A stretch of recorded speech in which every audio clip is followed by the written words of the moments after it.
ಅಹಿಂದ ನಾಯಕ ಮುಖ್ಯಮಂತ್ರಿ ಹುದ್ದೆಯಿಂದ ನಿರ್ಗಮನ. ಹೈಕಮಾಂಡ್ ಸಿದ್ದರಾಮಯ್ಯ ಅವರನ್ನ ಅಧಿಕಾರದಿಂದ ಕೆಳಗಿಳಿಸಿ ಸಾಧಿಸಿದ್ದೇನು? ಡಿ.ಕೆ. ಶಿವಕುಮಾರ್ ಮುಂದಿನ ಮುಖ್ಯಮಂತ್ರಿ. ಈ ಹೊಸ ಸರ್ಕಾರದಲ್ಲಿ ಯಾರಿಗೆಲ್ಲ ಅವಕಾಶ ಸಿಗ್ಬೋದು? ಈಗಿರುವ ಮಂತ್ರಿಗಳು ಹಾಗೆ ಉಳಿತಾರಾ ಅಥವಾ ಅಧಿಕಾರವನ್ನು ಕಳೆದುಕೊಳ್ತಾರಾ? ನಮಸ್ಕಾರ, ಇದೀನ.comಗೆ ಸ್ವಾಗತ. ನಾನು ಮನೋಜ್ ಆರ್ ಕಂಬ್ಳಿ. ಅಹಿಂದ ನಾಯಕ ಸಿದ್ದರಾಮಯ್ಯ ಅವರ ಮುಖ್ಯಮಂತ್ರಿ ಹುದ್ದೆಯ ಅಧಿಕಾರ ಯುಗಾಂತ್ಯವಾಗಿದೆ. ಅತಿ ಹೆಚ್ಚು ಅವಧಿಗೆ ಕರ್ನಾಟಕದ ಮುಖ್ಯಮಂತ್ರಿಯಾಗಿದ್ದ ಸಿದ್ದರಾಮಯ್ಯನವರು ಇಂದು ಮುಖ್ಯಮಂತ್ರಿ ಹುದ್ದೆಗೆ ರಾಜೀನಾಮೆ ನೀಡುವ ಮೂಲಕ ಅಹಿಂದ ವರ್ಗ ಅನಾಥವಾಗಿದೆ. ಅತ್ಯಂತ ದೊಡ್ಡ ಜನಸಮೂಹವನ್ನು ಪ್ರಭಾವಿಸಬಲ್ಲ ನಾಯಕನಿಂದ ಅಹಿಂದ ಸಮುದಾಯ ವಂಚಿತವಾಗಿದೆ. ಸಿದ್ದರಾಮಯ್ಯನವರ ವ್ಯಕ್ತಿತ್ವ, ನಾಯಕತ್ವ ಮತ್ತು ಆಡಳಿತದ ಬಗ್ಗೆ ಕಾಂಗ್ರೆಸ್ ಹೈಕಮಾಂಡ್ ಸೇರಿದಂತೆ ಇಡೀ ರಾಜ್ಯದ ಜನರೇ ಒಪ್ಪಿಕೊಂಡಿದ್ದರು. ಜೊತೆಗೆ ನಾಯಕತ್ವದ ಕಾರಣದಿಂದಲೇ ಸೋನಿಯಾ ಗಾಂಧಿ, ರಾಹುಲ್ ಗಾಂಧಿ ಅವರೊಂದಿಗೆ ಉತ್ತಮ ಒಡನಾಟ ಇತ್ತು. ಅಷ್ಟು ಸುಲಭವಾಗಿ ರಾಜೀನಾಮೆ ಕೇಳೋದಿಲ್ಲ ಎಂಬುದು ಸಿದ್ದರಾಮಯ್ಯನವರ ಅಚಲವಾದ ನಂಬಿಕೆಯಾಗಿತ್ತು. ಹಾಗಾಗಿ ಇದು ಸ್ವತಃ ಸಿದ್ದರಾಮಯ್ಯನವರಿಗೆ ಶಾಕ್ ನೀಡಿರುವ ಸಂಗತಿಯಾಗಿ ಈಗ ಮೌನಕ್ಕೆ ದೂಡಿದೆ. ಇವೆಲ್ಲವೂ ಬಹಳ ದಿನಗಳು ನಡೆದಿಲ್ಲ, ಕೇವಲ ಒಂದು ವಾರದಲ್ಲಿ ನಡೆದ ದಿಢೀರ್ ಬೆಳವಣಿಗೆಗಳು. 1983ರಿಂದ ರಾಜಕಾರಣದಲ್ಲಿರುವ ಸಿದ್ದರಾಮಯ್ಯನವರಿಗೆ ಪ್ರತಿ ಬಾರಿಯೂ ಕೈ ಹಿಡಿದಿದ್ದು ಮತ್ತು ನಂಬಿದ್ದು ಅಹಿಂದ ವರ್ಗ. ಆದರೆ ಸಿದ್ದರಾಮಯ್ಯನವರ ಮುಖ್ಯಮಂತ್ರಿ ಹುದ್ದೆಯ ಅಂತ್ಯ ಅಷ್ಟು ಸುಲಭವಾಗಿ ಅಹಿಂದ ವರ್ಗ ಸ್ವೀಕರಿಸ್ತದೆಯಾ ಅಂತ ಕಾದು ನೋಡಬೇಕಾಗಿದೆ. ಜೊತೆಗೆ ಇಡೀ ರಾಜ್ಯದ ಬಹಳ ದೊಡ್ಡ ಸಂಖ್ಯೆಯಲ್ಲಿರುವ ಅಹಿಂದ ವರ್ಗಕ್ಕೆ ಏನು ಸಂದೇಶ ರವಾನೆ ಆಗಬಹುದು ಇದರ ಮೂಲಕ? ಒಂದಂತೂ ಸತ್ಯ, ತಮ್ಮ ನಾಯಕನ ನಿರ್ಗಮನದಿಂದ ಅಹಿಂದ ವರ್ಗ ನಿಜಕ್ಕೂ ದಿಕ್ಕಿಲ್ಲದಂತಾಗಿದೆ. ಕರ್ನಾಟಕದ ರಾಜಕಾರಣದಲ್ಲಿ ವಿಶೇಷವಾಗಿ 70ರ ದಶಕದ ಹಿಂದಕ್ಕೆ ಹೋಗಿ ನೋಡಿದರೆ ಬಲಾಢ್ಯ ಸಮುದಾಯಗಳಾದ ಲಿಂಗಾಯತ ಮತ್ತು ಒಕ್ಕಲಿಗರದ್ದೇ ಮೇಲುಗೈಯಾಗಿತ್ತು. ಅವರ ನಡುವೆ ಅಧಿಕಾರಕ್ಕಾಗಿ ಪೈಪೋಟಿ ನಡೀತಾ ಇತ್ತು. ಜೊತೆಗೆ ಆ ಸಮುದಾಯಗಳ ನಡುವೆಯೇ ಅಧಿಕಾರ ಹಂಚಿಕೆ ಆಗ್ತಾ ಇತ್ತು. ಆ ಬಿಗಿ ಹಿಡಿತದಿಂದ ಕರ್ನಾಟಕದ ರಾಜಕಾರಣವನ್ನು ಬಿಡಿಸಿದವರು, ದುರ್ಬಲರು, ದಮನಿತರು ಕೂಡ ರಾಜಕೀಯದ ಅಧಿಕಾರ ಪಡೆಯಬೇಕೆಂಬ ಕನಸು ಕಂಡವರು ದೇವರಾಜ್ ಅರಸು ಬರೀ ಕನಸು ಕಾಣಲಿಲ್ಲ, ಅಧಿಕಾರದಲ್ಲಿ ಇದ್ದಷ್ಟು ದಿನವೂ ಅದನ್ನು ಪ್ರಜ್ಞಾಪೂರ್ವಕವಾಗಿ ಜಾರಿಗೆ ತಂದರು. ಅದು ಕರ್ನಾಟಕದ ರಾಜಕಾರಣದಲ್ಲಿ ಬಹಳ ದೊಡ್ಡ ಬದಲಾವಣೆಗೆ ನಾಂದಿಯಾಯಿತು ಮತ್ತು ಕಾರಣವಾಯಿತು. ಅರಸು ಅಂದು ತೋರಿದ ಅಂಚಿನ ಸಮುದಾಯಗಳ ಬಗೆಗಿನ ಅಂತಃಕರಣದ ಫಲವಾಗಿಯೇ ಇಂದು ಆ ಸಮುದಾಯಗಳು ಸಾಮಾಜಿಕವಾಗಿ, ಆರ್ಥಿಕವಾಗಿ, ಶೈಕ್ಷಣಿಕವಾಗಿ ಅಭಿವೃದ್ಧಿ ಹೊಂದುವಂತಾಯಿತು. ಹಲವಾರು ಜನ ರಾಜಕೀಯ ಕ್ಷೇತ್ರದಲ್ಲಿ ಗುರುತಿಸಿಕೊಳ್ಳುವಂತೆ, ಶಾಸಕರಾಗಿ ವಿಧಾನಸೌಧದ ಮೆಟ್ಟಿಲು ಹತ್ತುವಂತೆ, ಸಚಿವರಾಗಿ ಕಾಯ್ದೆ ಕಾನೂನು ರೂಪಿಸುವ ಮಹತ್ವದ ಪಾತ್ರ ವಹಿಸುವಂತಾಯಿತು. ಅದರಲ್ಲೂ ಹಿಂದುಳಿದ ವರ್ಗದಿಂದ ಬಂದಂತಹ ಎಸ್ ಬಂಗಾರಪ್ಪ, ಎಂ ವೀರಪ್ಪ ಮೊಯ್ಲಿ, ಧರ್ಮ್ ಸಿಂಗ್ ಮತ್ತು ಸಿದ್ದರಾಮಯ್ಯನವರು ರಾಜ್ಯದ ಅತ್ಯುನ್ನತ ಸ್ಥಾನವಾದ ಮುಖ್ಯಮಂತ್ರಿ ಸ್ಥಾನವನ್ನು ಅಲಂಕರಿಸುವಂತಾಯಿತು. ಇದು ಅಂತಿಂತ ಸಾಧನೆ ಅಲ್ಲ, ಇವತ್ತಿನವರೆಗೂ ಯಾರಿಗೂ ಇದು ಸಾಧ್ಯವಾಗಿಲ್ಲ. ದೇವರಾಜ ಅರಸು ಅವರು ರಾಜಕಾರಣದಿಂದ ನಿರ್ಗಮಿಸಿದ್ದು 1982ರಲ್ಲಿ. ಆ 1982ರಲ್ಲಿಯೇ ಸಿದ್ದರಾಮಯ್ಯನವರು ರಾಜಕಾರಣಕ್ಕೆ ಪಾದಾರ್ಪಣೆ ಮಾಡ್ತಾರೆ. 1983ರಲ್ಲಿ ಭಾರತೀಯ ಲೋಕದಳ ಪಕ್ಷದಿಂದ ಚಾಮುಂಡೇಶ್ವರಿ ಕ್ಷೇತ್ರದಿಂದ ಮೊದಲ ಬಾರಿಗೆ ಗೆದ್ದು ಶಾಸಕರಾಗ್ತಾರೆ. ಅಂದಿನಿಂದ ಇಂದಿನವರೆಗೂ ಅಂಚಿನ ಸಮುದಾಯಗಳ ಪರವಾಗಿ ಧ್ವನಿ ಎತ್ತುತ್ತಾ ಬಂದಿರುವ ಪ್ರಮುಖ ನಾಯಕರಲ್ಲಿ ಸಿದ್ದರಾಮಯ್ಯನವರು ಪ್ರಮುಖರು. ಸಿದ್ದರಾಮಯ್ಯನವರು ಮೊದಲ ಬಾರಿಗೆ ಮುಖ್ಯಮಂತ್ರಿ ಆದಾಗ ಅಂದರೆ 2013ರಿಂದ 2018ರವರೆಗಿನ ಅವಧಿಯಲ್ಲಿ ಡಿನೋಟಿಫಿಕೇಶನ್, ಲೋಕಾಯುಕ್ತ ರದ್ದು ಮಾಡಿದ್ದನ್ನು ಬಿಟ್ಟರೆ ಜನ ಮೆಚ್ಚುವ ಆಡಳಿತವನ್ನೇ ಕೊಟ್ಟಿದ್ರು. ಸ್ವಾತಂತ್ರ್ಯ ಹೋರಾಟ ಒಂದು ಕಥೆಯಲ್ಲ, ಮರೆಮಾಚಿದ ಹೋರಾಟಗಳ ಅನಾವರಣ. ಭಾರತದ ಸ್ವಾತಂತ್ರ್ಯ, ಕರ್ನಾಟಕದ ಏಕೀಕರಣ ಒಂದೇ ಹೋರಾಟದ ಎರಡು ಮುಖಗಳು. ಜೈ ಹಿಂದ್, ಜಯ ಕರ್ನಾಟಕ ವಿಶೇಷಾಂಕ ಈಗಲೇ ಓದಿ ಹಂಚಿಕೊಳ್ಳಿ. ಅಧಿಕಾರಕ್ಕೆ ಬರ್ತಿದ್ದಂತೆ ಅರಸು ಅವರಂತೆಯೇ 2014ರಲ್ಲಿ ಸಾಮಾಜಿಕ ಮತ್ತು ಶೈಕ್ಷಣಿಕ ಸಮೀಕ್ಷೆಯನ್ನು ಮಾಡಿಸಿದರು. ಪರಿಶಿಷ್ಟ ಜಾತಿ ಪಂಗಡಗಳ ಅಭಿವೃದ್ಧಿಗಾಗಿ SC, SP, TSP ಕಾಯ್ದೆ ಜಾರಿಗೆ ತಂದರು. ಗುತ್ತಿಗೆಯಲ್ಲಿ ಮೀಸಲಾತಿಯನ್ನು ಕಲ್ಪಿಸಿದ್ರು, ಬಡ್ತಿ ಮೀಸಲಾತಿಯನ್ನು ತಂದರು, ಬಡವರಿಗೆ ಅಕ್ಕಿ ಕೊಟ್ಟು ಅನ್ನರಾಮಯ್ಯ ಎನಿಸ್ಕೊಂಡ್ರು. ನುಡಿದಂತೆ ನಡೆದ ಸರ್ಕಾರ ಎನ್ನುವುದನ್ನು ಕೆಲಸಗಳ ಮೂಲಕ ಮಾಡಿ ತೋರಿಸಿದರು.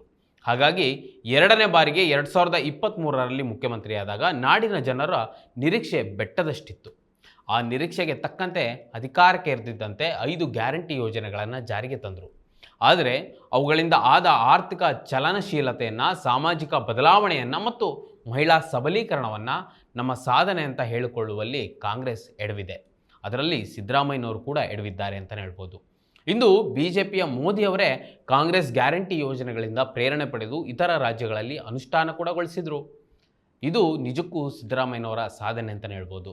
ಇನ್ನು ಅಧಿಕಾರದಿಂದ ರಾಜ್ಯ ಕಂಡಂತಹ ಒಬ್ಬ ಹಿರಿಯ ನಾಯಕ ನಿರ್ಗಮಿಸ್ತಾ ಇದ್ದಾರೆ. ಇಂದು ಇಂದು ಅವರು ರಾಜೀನಾಮೆಯಿಂದ ಕರ್ನಾಟಕದ ಕಾಂಗ್ರೆಸ್ ಒಬ್ಬ ಒಳ್ಳೆಯ ನಾಯಕನನ್ನು ಕಳೆದುಕೊಳ್ತಾ ಇದೆ.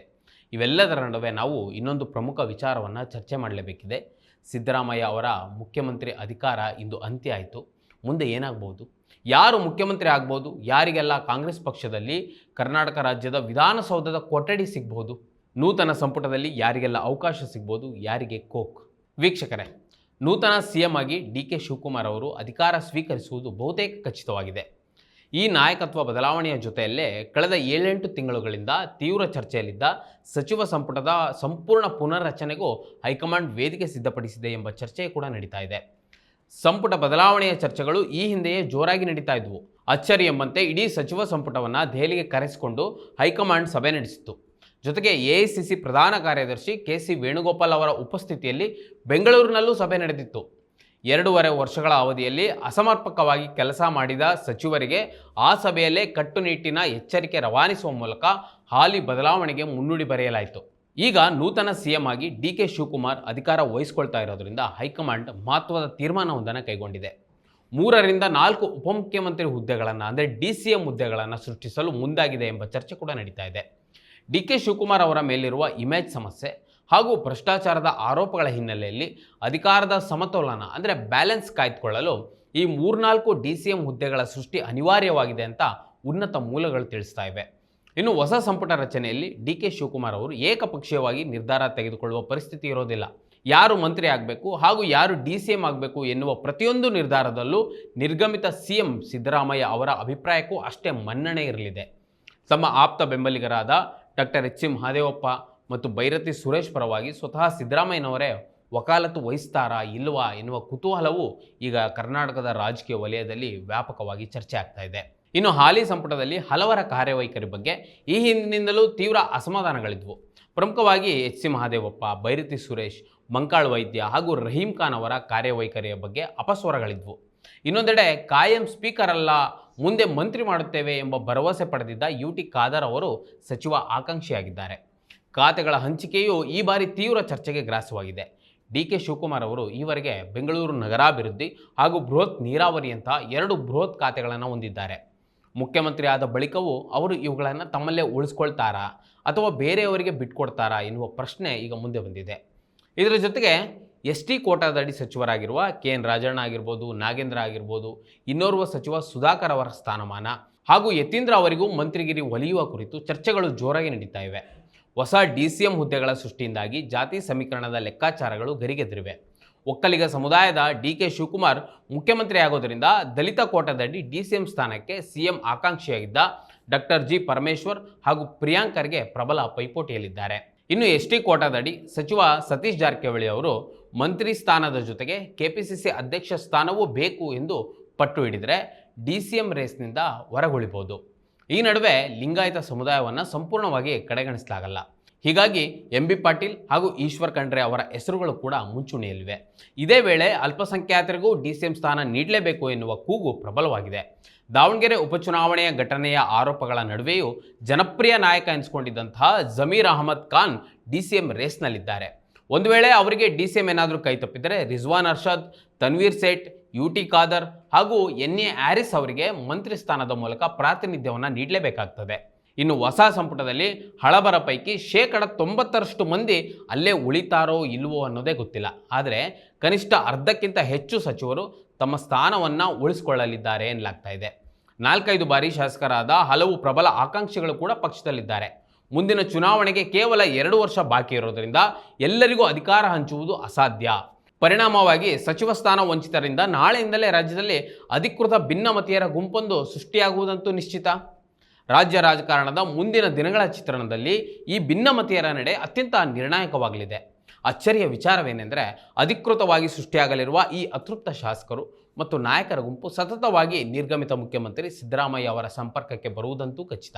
DK ಶಿವಕುಮಾರ್ ನೇತೃತ್ವದ ನೂತನ ಸರ್ಕಾರವು ಈ ಆಂತರಿಕ ಭಿನ್ನಮತವನ್ನು ಹೇಗೆ ನಿಭಾಯಿಸಲಿದೆ ಎಂಬುದನ್ನು ಇಡೀ ಕರ್ನಾಟಕವೇ ಕಾದು ನೋಡ್ತಾ ಇದೆ. ವೀಕ್ಷಕರೇ, ಈ ವಿಡಿಯೋದ ಕುರಿತು ನಿಮಗೆ ಅನ್ನಿಸ್ತು ಕಮೆಂಟ್ ಮಾಡಿ ತಿಳಿಸಿ ಮತ್ತು ಇದೇ ರೀತಿ ಸಾಕಷ್ಟು ವಿಡಿಯೋಗಳಿಗೆ ನಮ್ಮ iDina.com ಯೂಟ್ಯೂಬ್ ಚಾನಲ್ನ ಸಬ್ಸ್ಕ್ರೈಬ್ ಮಾಡಿ ಮತ್ತು ನಮ್ಮನ್ನು ಬೆಂಬಲಿಸಿ. ನಮಸ್ಕಾರ. ಮತ್ತಷ್ಟು ವಿಶೇಷ ವಿಡಿಯೋಗಳನ್ನು ನೋಡಲು ಮತ್ತು ಹೊಸ ವಿಡಿಯೋಗಳ ಬಗ್ಗೆ ತಿಳಿಯಲು iDina.com ಯೂಟ್ಯೂಬ್ ಚಾನೆಲ್ ಸಬ್ಸ್ಕ್ರೈಬ್ ಮಾಡಿ ಮತ್ತು ಬೆಲ್ ಐಕಾನ್ ಕ್ಲಿಕ್ ಮಾಡಿ.